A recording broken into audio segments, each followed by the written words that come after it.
Hello everyone, welcome back to another video. So to get started with, let's create a get address property, which we're going to use to retrieve all the addresses in a select field on the checkout page if the user is signed in.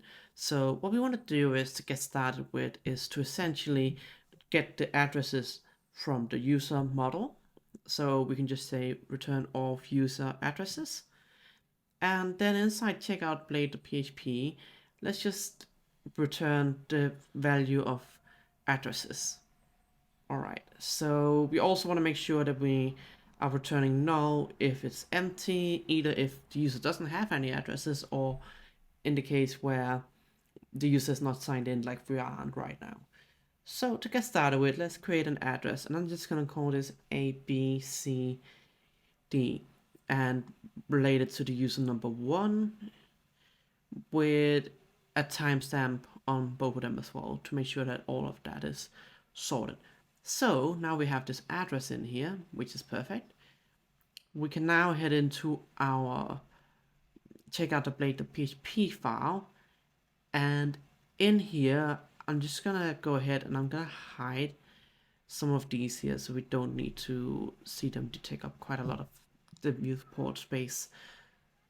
So with that hidden, let's create a new field with a margin top of 3, and we want to call this a select field, and let's close that off. And then inside here we need to have an option, but we also need to iterate through. So let's start with iterating through the addresses that we have for this user. So we will return this addresses as address, and we will then be able to essentially print them out inside here as an option. So we can say option value, and to start out with, just say address just to see how it looks. And the same goes for in here. Let's just put address in.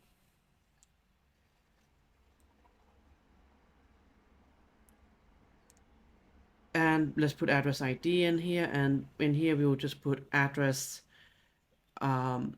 address line 1, and then address 2, and then address city and the postcode as well. You can format this as you wish to do. We will tidy this up later to make it look a bit nicer and a bit cleaner code.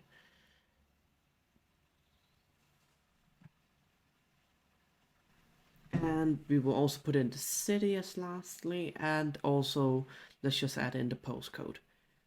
So that's everything really to display the address inside the select field, but obviously we want to add some styling in. This is again from Flowbyte's website. It's just a select field. You can get this in the GitHub repository, or you can find that on flowbyte.com and select the field. I'm gonna name this address, and I'm gonna add in an ID of address, and then I'm gonna add in a label.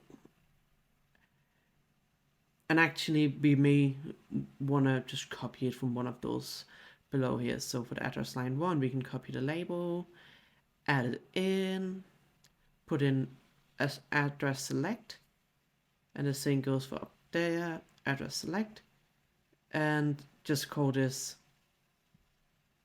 select address. And that's all for this video, so thank you very much for watching, and I'll see you in the next episode. Please hit the like button and the subscribe button, and thank you very much for watching.